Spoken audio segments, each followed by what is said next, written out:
gustaría que pudiese, los que tienen su Biblia en mano, abrirla en el libro de Romanos, capítulo 1, y tenerla abierta ahí mientras predicamos este sermón.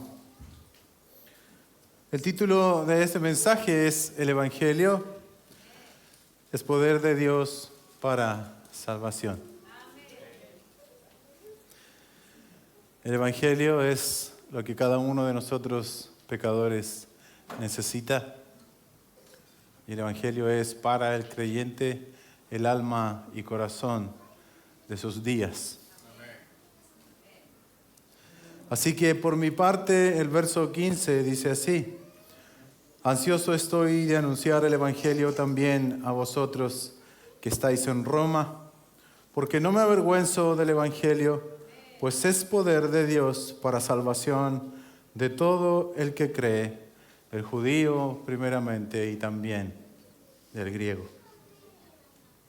Para mí es un privilegio estar en este lugar, como la mayoría de los domingos estoy hablándoles a mis hermanos.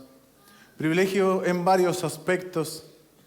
Estar acá en el día del Señor, junto a los hermanos, junto a visitas, y por sobre todo la oportunidad que tengo de predicar este mensaje, pero tan importante. La buena noticia de Jesucristo. Qué honor más grande que anunciar a Cristo,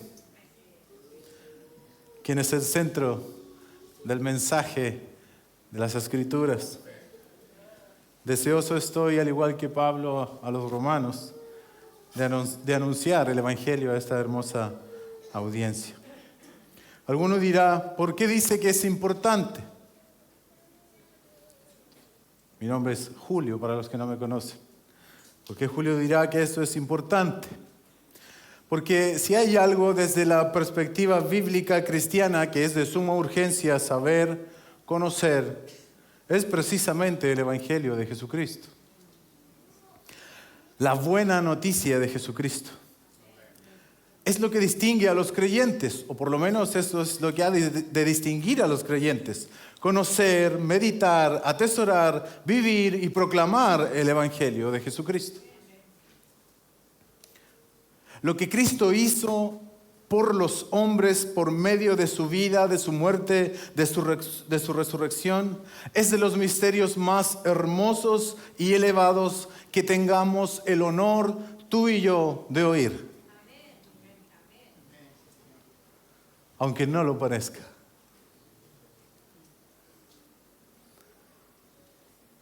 Cualquier otro tema, por relevante que sea para ti e interesante que sea para ti, es totalmente opacado por la gloria y hermosura de la buena noticia de Jesucristo. De lo que hizo por medio de su muerte en la cruz, tomando el lugar de pecadores y al resucitar haciendo posible la justificación de estos ante Dios. Cualquier cosa que amemos, cualquier asunto que nos llame la atención, cualquier asunto que cautive tus pensamientos en estos días, créeme, no se comparan en lo más mínimo con comprender, con atesorar el Evangelio de Jesucristo. Algunos dirán, ¿cómo tanto?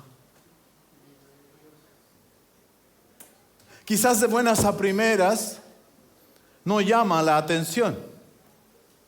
Evangelio,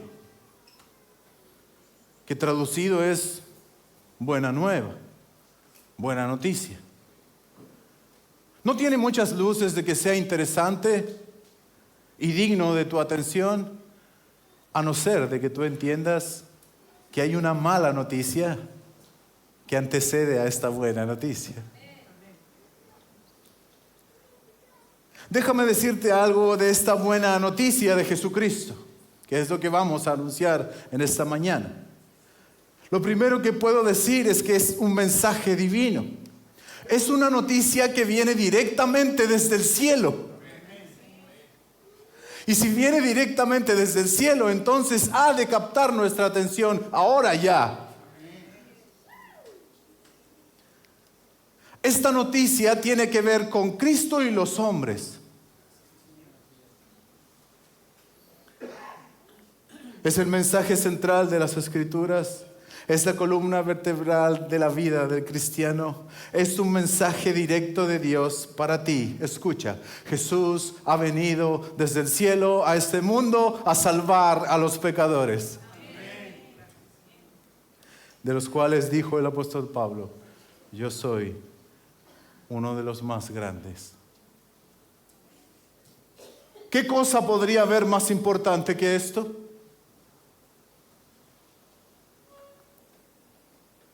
¿Por qué es importante? Podríamos dar varias razones. Porque el hombre pagará por todos sus pecados. Porque el hombre necesita ser rescatado de sus pecados. Porque el hombre necesita ser salvo de la ira de Dios por haber pecado. Y Dios no puede simplemente perdonar y pasar por alto las ofensas de los hombres como si aquí nada hubiese pasado. Porque es importante, porque solo el Evangelio es el que tiene poder de Dios para salvar a todos los pecadores. Solo el Evangelio, en el Evangelio, la justicia de Dios se da a conocer. Si tú has pecado, entonces necesitas un Salvador. Y el Evangelio es el que nos muestra cómo la justicia de Dios llega a los hombres.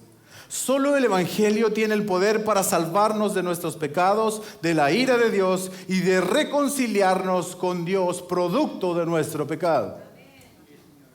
Es un mensaje súper sencillo. Es lo que más me gusta del Evangelio. Es algo extremadamente sencillo y fácil de comprender. Dios es santo y justo, y todo aquel que peca contra Él merece morir.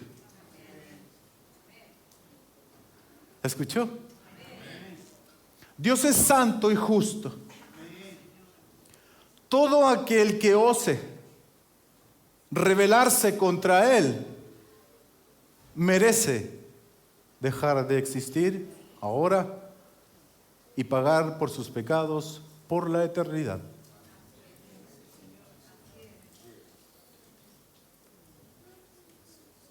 Y resulta que todos hemos pecado contra Él.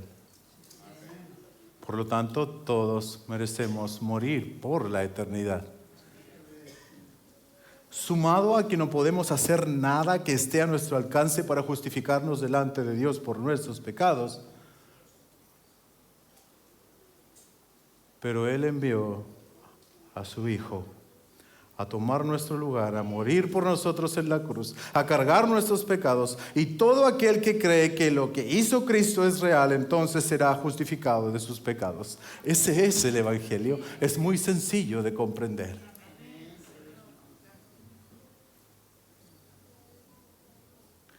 Yo no necesito salvación, dirá alguno. Yo no necesito el perdón de mis pecados. Yo estoy bien con mi vida, yo soy feliz. Está equivocado usted, Pastor Julio. Yo no soy un miserable. Yo disfruto de mi vida, de mis cosas, de mi sueldo, de mi profesión. En líneas generales, por mi parte, yo estoy re bien. No necesito venir a la iglesia ni la religión en mi vida. Yo me siento bien con Dios a mi manera. He escuchado esa mentira tantas veces. Lo comprendo que tú puedas sentirte así. Pero quiero que te preguntes esto. ¿Estará Dios bien contigo? Tú dices que estás muy bien, pero ¿estará Dios bien contigo? ¿Será que Él tiene una manera de estar bien con los hombres y tú no llegas a ese estándar? ¿Te lo has preguntado? Si estás aquí y ni siquiera crees que Dios existe, te invito a pensar honestamente, por favor, honestamente. ¿Cómo es que todo lo que ves funciona a la perfección?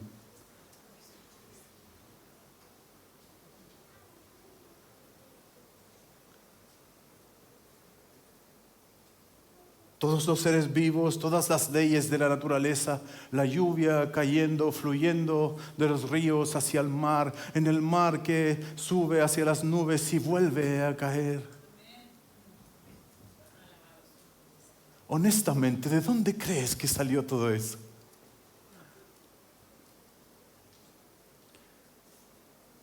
La moralidad que brota de tu interior, tus afectos, el ser humano y su perfección en cuanto a su diseño.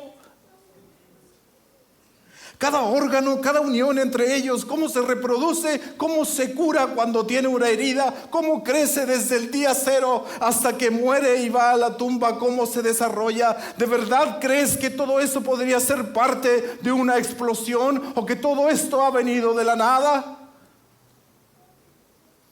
Honestamente, mira las montañas, los árboles, las flores. Podría ser que lo creado se explique de una manera que no sea que un creador lo haya creado. Mira las cosas minúsculas y complejas que hay en la creación y honestamente responde, ¿no ves la firma de Dios en todas estas cosas? Déjame decírtelo en palabras de Pablo, Romanos 1, 19 y 20. Porque lo que se conoce acerca de Dios es evidente dentro de ellos, pues Dios se lo hizo evidente, porque desde la creación del mundo, sus atributos invisibles, su eterno poder y divinidad se han visto con toda claridad, siendo entendidos por medio de lo creado, de manera que no tienen excusa. ¿Qué quiere decir este texto? Si alguien dice que Dios no existe, mire por favor las montañas y los árboles y Dios te está diciendo, ¿cómo no vas a ver que yo no existo? Ahora, si crees que Dios existe, entonces ¿no te interesaría saber que Él demanda una manera en la cual nosotros debemos vivir? ¿No te interesa saber cuál es su manera y no la nuestra? Porque podemos decir a mi manera, yo creo que estoy bien con Dios, pero la pregunta es, ¿estará bien Dios con nosotros? Que si somos su creación, entonces hemos de vivir según sus reglas. ¿No crees que eso es lógico? Que si Él es el creador, entonces deberíamos nosotros vivir de acuerdo a sus términos, no a los nuestros. Si somos hechura suya y nos manda que su creación ha de alabarle, la pregunta que te hago, amigo, amiga, ¿cuándo fue la última vez que tus labios se abrieron para darle toda la gloria al Señor y para darle razón a tu existencia? Si te examinara Él en este momento, ¿pasarías su examen? Alguno dirá, pero pastor, ¿sabe que yo soy bueno? Después de todo, yo soy bueno. Yo obro bien, yo no tengo problemas con nadie, yo soy una buena persona. Uno que otro pecadito, pero Dios creo yo que podría estar incluso hasta contento conmigo.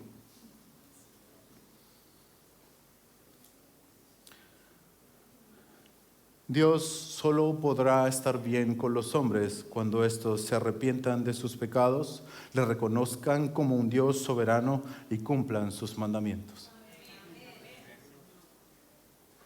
Dios solo podrá estar en paz con los hombres cuando ellos se hayan rendido a Cristo Jesús, el Salvador de los hombres, reconociendo sus pecados y apartándose de ellos. Por tanto, si has pecado, déjame decirte que por consiguiente necesitas un Salvador. Nuestros pecados, cualesquiera que sean, son una ofensa enorme hacia Dios.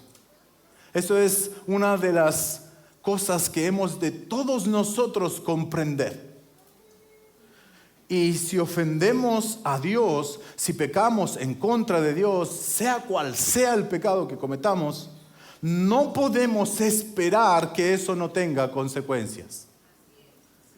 Por favor, no creas esa mentira.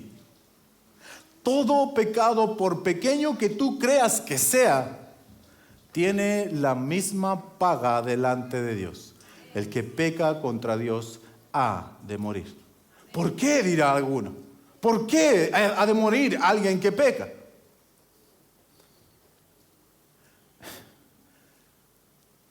Es que se trata nada más ni nada menos que el dueño de todo lo creado te está diciendo y dando una orden, sentado en su trono, gobernando y diciendo: no mientas, Juanito.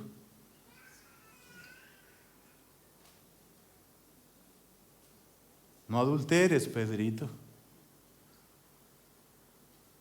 No te drogues. Se me acabaron los nombres. Jaimito. Y cuando nosotros lo hacemos, cuando nosotros decidimos no hacer caso al dueño de todo el universo, amigos, hermanos, este dueño de todo el universo dice que Él es fuente de vida y que todos toman vida de Él. Él es la fuente de vida y todos los que aquí estamos respirando es porque de alguna forma Él permite que tengamos vida. Y nosotros cuando pecamos, pecamos contra ese que es dueño de nuestra vida y que sustenta todas las cosas que tú ves que existen. Por lo tanto, si ofendemos a Dios con nuestra desobediencia, con nuestros pecados, no podemos esperar que eso no tenga consecuencias. Bueno, pastor, ¿y por qué? ¿Por qué Dios entonces dice que hay que arrepentirse y creer en Jesucristo? ¿Cómo es que Jesús es este Salvador y que Dios, el Padre, quiere que todos crean en Él? ¿Qué tanto hizo este hombre que hay que creer en Él y seguirlo? ¿Podría alguno de esta audiencia responder a esa pregunta? ¿Qué tanto ha hecho ese tal Jesús para rendir nuestras vidas y seguirle incondicionalmente?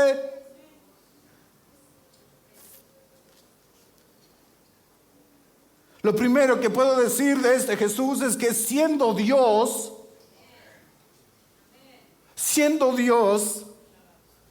se hizo hombre.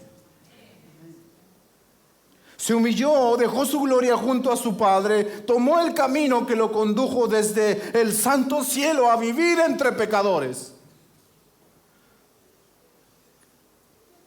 Pero a pesar de vivir entre pecadores, nunca pecó contra Dios. Mientras vivió, siempre se mantuvo haciendo la voluntad de Dios, siempre, a cada instante de su vida. Lo amó siempre con toda su mente, con todas sus fuerzas, con toda su alma, con toda su energía. Cada respiro que Jesucristo daba en esta tierra, exhalaba y decía: yo te amo, Padre amado.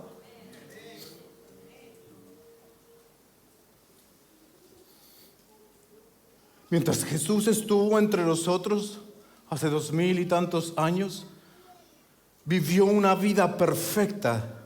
Aunque fue tentado en todo, ningún pecado cometió. Hizo todo este viaje del cielo a la tierra para cargar con nuestros viles y sucios pecados en la cruz.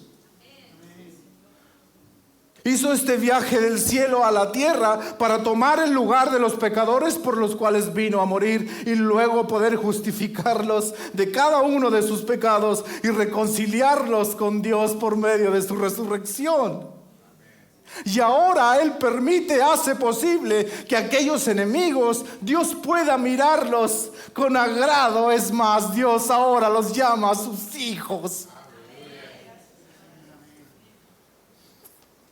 Y eso es solamente por creer en Él, en Cristo Jesús. Creer que Él es el Hijo de Dios, que vino a salvar a los pecadores de sus pecados, de los cuales yo, como dijo el apóstol Pablo, soy uno de los peores.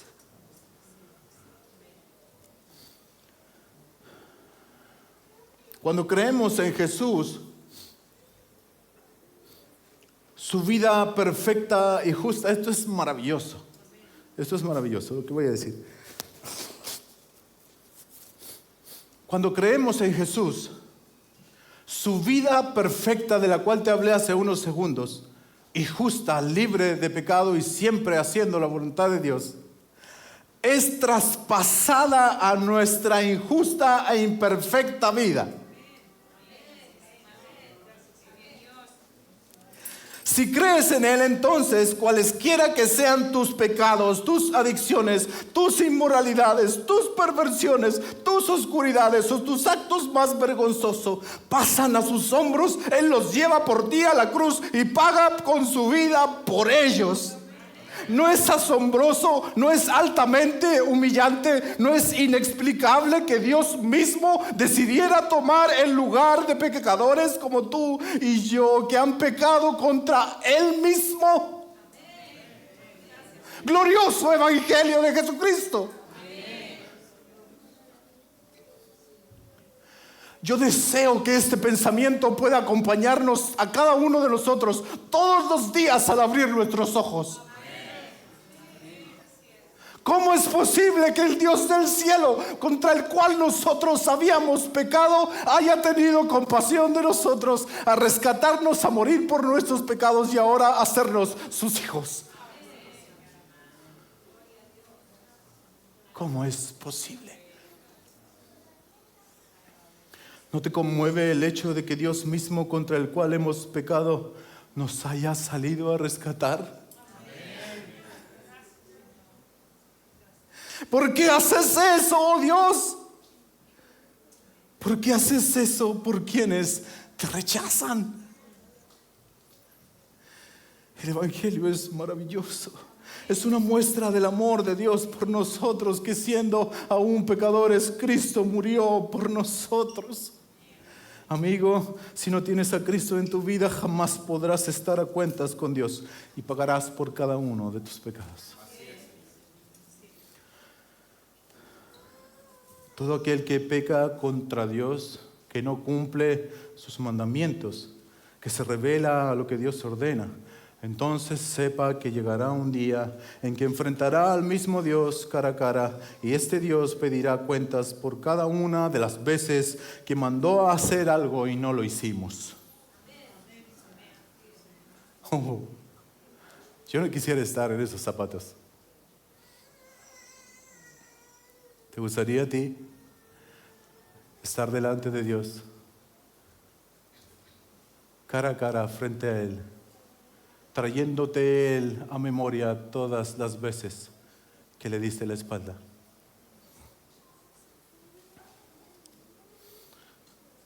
No mientas, no robes, no maldigas, ámame, obedéceme, no desees lo ajeno, ni a cosas ni a personas, no adulteres, no forniques, sé fiel, honra a tus padres, ámame con todo tu corazón.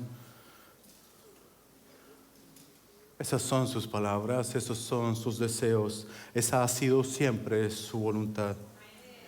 ¿Qué dirás cuando estés frente a Él? Pero Dios es tan bueno que hasta hoy nos da chances de volvernos de nuestros pecados. A pesar de que, aunque constantemente, muchas veces lo estamos posponiendo, Él sigue diciendo lo mismo. Arrepiéntete, cree en el Evangelio, aún es tiempo, y si oyes hoy su voz, no endurezcas tu corazón. Quizás alguno pensará: pastor, lo que pasa es que usted a mí no me conoce. Usted no sabe lo que yo he hecho. Hay cosas que sigo haciendo que no son perdonables. No te engañes, puedes venir a sus pies, cualquiera sea tu condición,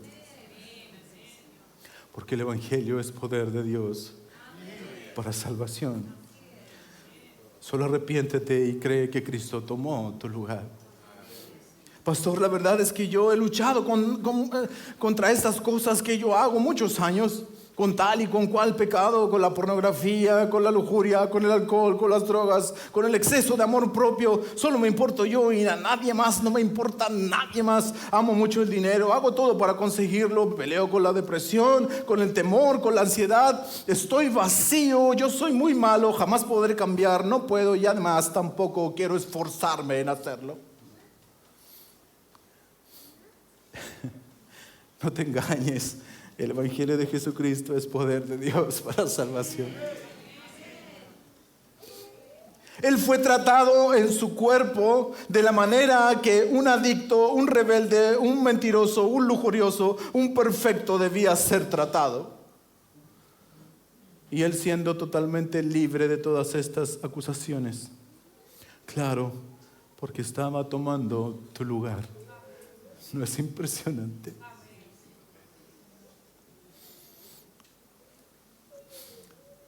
Pastor, yo creo que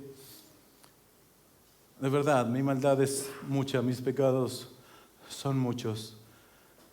Dios no podría perdonarme. Para responder esta pregunta quisiera llevarte a un pequeño viaje de la persona que escribió esta frase. La persona que dijo el Evangelio es poder de Dios para salvación. Quiero que lo conozcas. Su nombre es Pablo. Es conocido también como Saulo de Tarso. Es el autor de la mayoría de las cartas del Nuevo Testamento.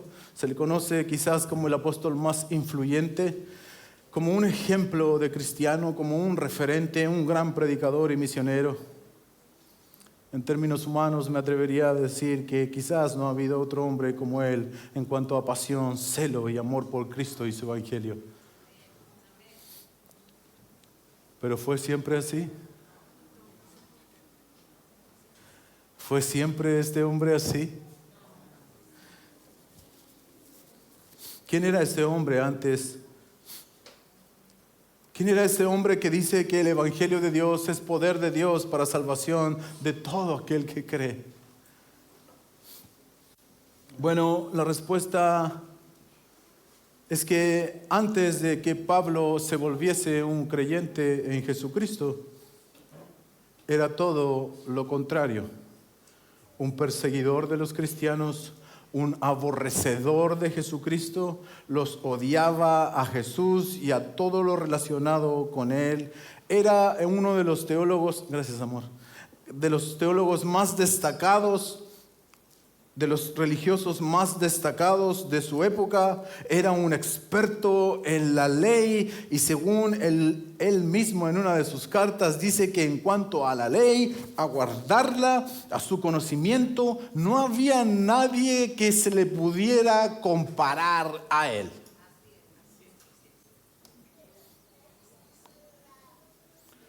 En resumen, era un judío que amaba su religión, pero no al Dios de su religión.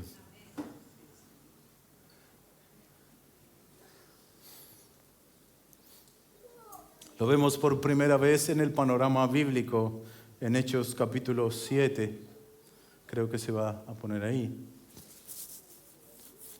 Esta es la primera vez que vemos a este hombre que dice que el Evangelio de Dios es poder de Dios para salvación.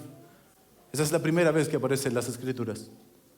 Al oír esto, se sintieron profundamente ofendidos y crujían los dientes contra él, contra Esteban, uno de los primeros mártires de la iglesia del Nuevo Testamento.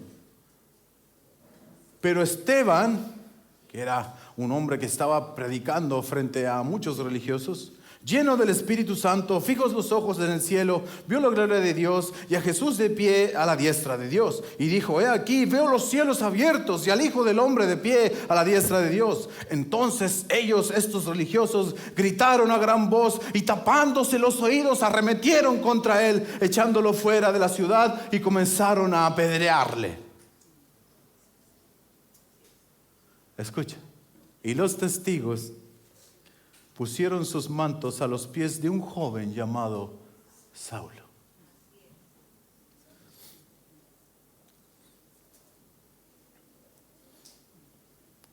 Y mientras apedreaban a Esteban, él invocaba al Señor y decía: Señor Jesús, recibe mi espíritu. Y cayendo de rodillas clamó en alta voz: Señor, no le tomes en cuenta este pecado. Y habiendo dicho esto, durmió. Escucha lo que dice el siguiente verso.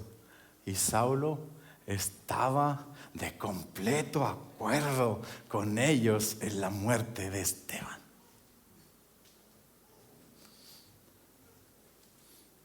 Más adelante, en Hechos 8, dice: en aquel día, luego de estas cosas, se desató una persecución contra la iglesia en Jerusalén. Y fueron todos esparcidos por las regiones de Judea y Samaria, excepto los apóstoles. Y algunos hombres piadosos sepultaron a Esteban y lloraron a gran voz por él.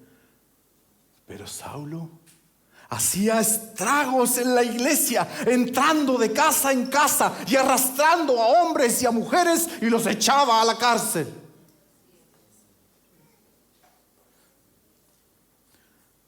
Más adelante, en Hechos 26, cuando él está delante de Agripa, dice algo que de verdad me parte el corazón.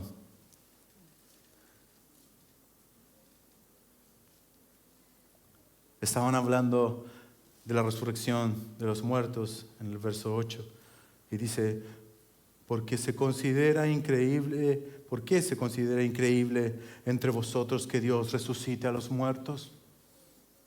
Dice Pablo: yo ciertamente había creído que debía hacer muchos males en contra del nombre de Jesús de Nazaret. Y eso es precisamente lo que hice en Jerusalén. No solo encerré en cárceles a muchos de los santos con la autoridad recibida de los principales sacerdotes, sino que también cuando eran condenados a muerte, yo daba mi voto contra ellos y yo los castigaba con frecuencia en todas las sinagogas. Procuraba obligarlos a blasfemar y estaba locamente enfurecido contra ellos. Seguía persiguiéndolos hasta las ciudades extranjeras. ¿Ves lo que quiero decir? Es este hombre el que escribió que el evangelio es poder de Dios para salvación de todo aquel que cree.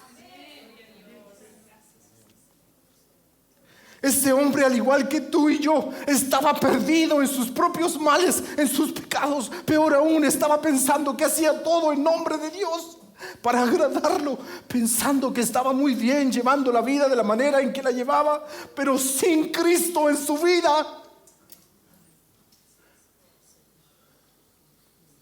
Pensaba que persiguiendo a los cristianos y llevándolos a muerte estaba bien con Dios.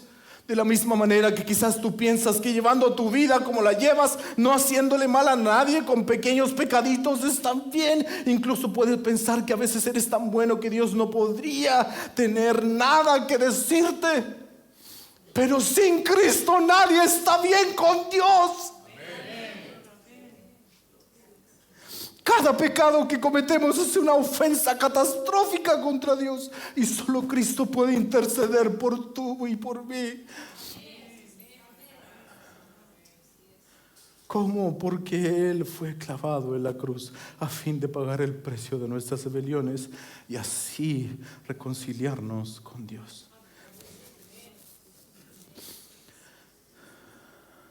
A Pablo le resultó que creía que estaba bien sin tener a Cristo en su vida. Terminó siendo un perseguidor de Cristo mismo, un perseguidor de la iglesia. Estaba muy perdido. Estaba airado, enfurecido. Me lo imagino cómo es que él respiraba estas amenazas de muerte contra los cristianos. Y eso es mío, yo lo inventé. No es que esto está en las escrituras, pero es mi imaginación dándole rienda suelta a lo que creo yo que Pablo podía estar haciendo mientras los perseguía. Debo atraparlos a todos. Imagínenselo a caballo, no sé. respirando ira en contra de Jesús, de los suyos, de la iglesia. Debo hacer que todos estos mueran cuando los atrape y les demos muerte a un gran número. Seguramente esto terminará.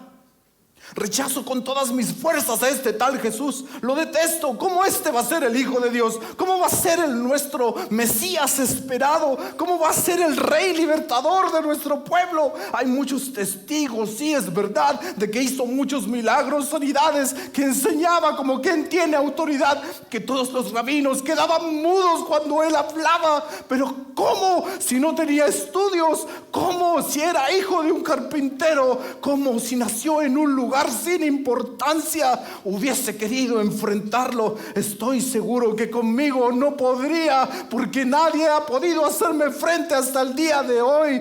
Pero aunque todos dicen que cuando él hablaba algo sucedía, todos enmudecían, todos quedaban en silencio, nadie podía rebatir su sabiduría. Pero ¿de dónde vendría esta sabiduría? ¿De dónde vendría su poder? ¿Del enemigo? Quizás de Satanás, quizás. ¿Cómo es posible que las multitudes lo siguieran? ¿Cómo es que hizo de un puñado de pecadores, de pescadores y gente sin educación como sus más fieles seguidores?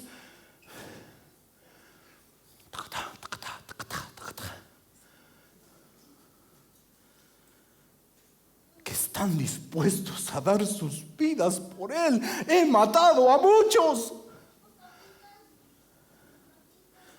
Como este loco de Esteban, que mientras era apedreado, no puedo olvidarlo, dijo cosas como que él veía al Hijo del Hombre a la diestra de Dios y que murió en paz y murió pidiendo por quienes lo apedrearon. ¿Cómo es eso posible? Y ahora este puñado de seguidores ya no son solo un puñado, cada vez son más y más. Y a pesar de que ese tal Jesús no está con ellos, que como dicen ascendió, parece al cielo, ¿cómo es que ahora ellos lo siguen con más energía y convictos? Siguen hablando en su nombre. Parece ser cierto que están llenos del Espíritu Santo.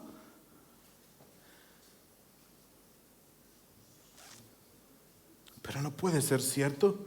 Esto tiene que parar. La revolución que se ha generado sigue creciendo y amenaza nuestra religión judía. Y a pesar de que los estamos cazando como animales, amenazándolos, torturándolos y matándolos, pero es que como si que eso fuese peor. Mientras huyen, ellos siguen hablando con otros, y cuando hablan con otros, ellos se convierten a ese Jesús, de que él perdonó sus pecados, de que vivió una vida justa, que fue crucificado, fue sepultado y al tercer día resucitó para rescatar a su pueblo de sus pecados.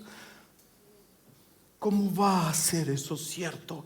Ellos tienen que morir, tienen que callar.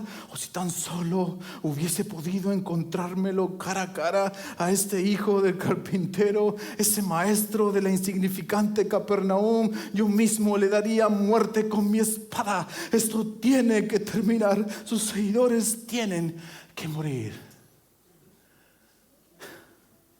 Es de esa manera que me lo imagino respirando amenazas contra Cristo y su iglesia.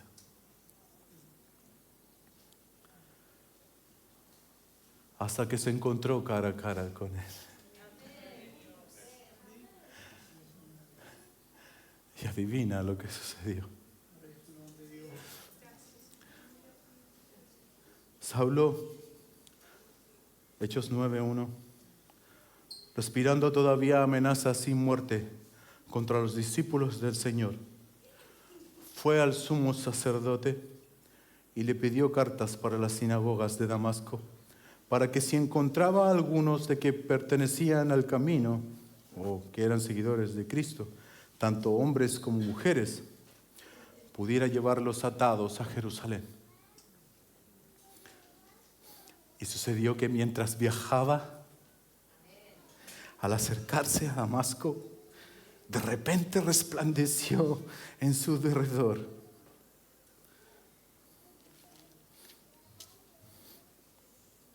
una luz del cielo.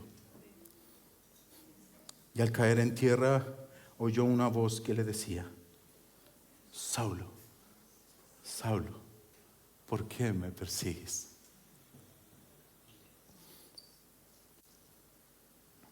Hay otro relato que agrega esta siguiente frase: ¿no sabes que es duro darle golpes a un aguijón? ¿No sabes que si tú le das golpe a un aguijón solamente tú vas a salir dañado? Pablo dice que eso fue lo que Cristo le dijo: ¿por qué me persigues? Pablo dijo: ¿quién eres, Señor? Y él respondió: yo soy Jesús, a quien tú persigues. Hermanos, de lo que más me impresiona en este relato es que a Cristo solo le bastó decirle eso. Le dijo: yo soy Jesús, a quien tú persigues. Ahora ven y sígueme.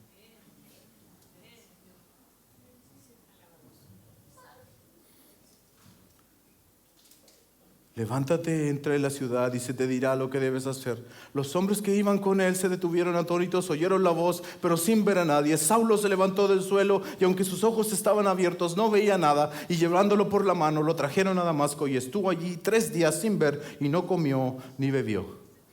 Pablo solo obedeció a Jesús el Señor. Versículos más adelante, Hechos 9:20, ya esto es impresionante. Después de pasar unos par de días con los discípulos en Damasco, enseguida se puso a predicar a Jesús en las sinagogas, diciendo: Él es el Hijo de Dios. Y todos los que escuchaban estaban asombrados y decían: ¿no es este el que en Jerusalén destruía a todos los que invocaban este nombre? Y que el que había venido aquí con este propósito para llevarlos atados ante los principales sacerdotes ahora está predicando. Pero Saulo seguía fortaleciéndose y confundiendo a los judíos que habitaban en Damasco, demostrando que este Jesús es el Cristo. ¿Qué fue lo que sucedió? La respuesta es: Cristo fue lo que sucedió. Cristo le salió al encuentro y le dijo: yo soy precisamente el que tú persigues. Yo soy real, yo soy el Hijo de Dios, el Dios de los que has perseguido y matado, el creador de los cielos y de la tierra. Todo lo sustento con la palabra de mi poder. Saulo, toda tu vida has estado equivocado. Tus obras de justicia son como trapos de inmundicia.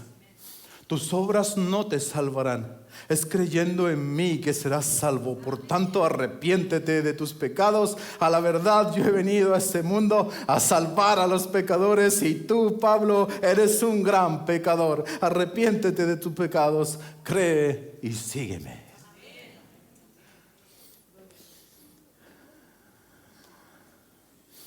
De la misma manera que Cristo le salió al encuentro a Pablo, hoy nos está saliendo al encuentro a nosotros y diciéndonos: deja de ir en contra mía.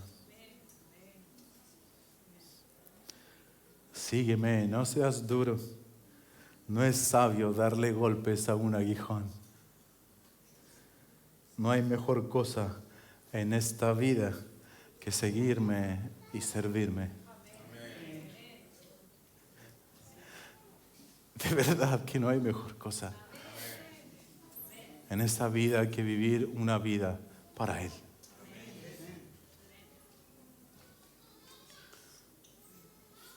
Termino con unas palabras de Spurgeon.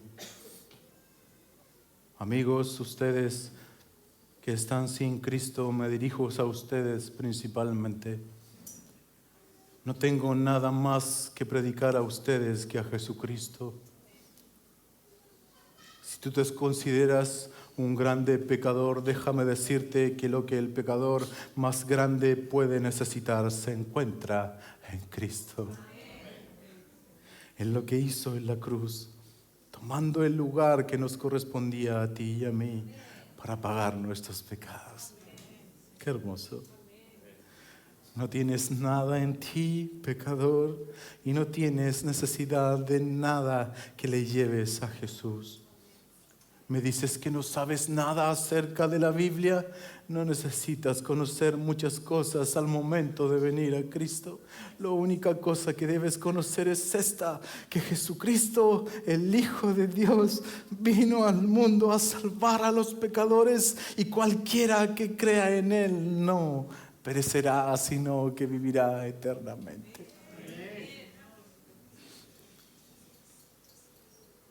En su muerte sustituta habrás encontrado lo que te librará del poder y del castigo del pecado.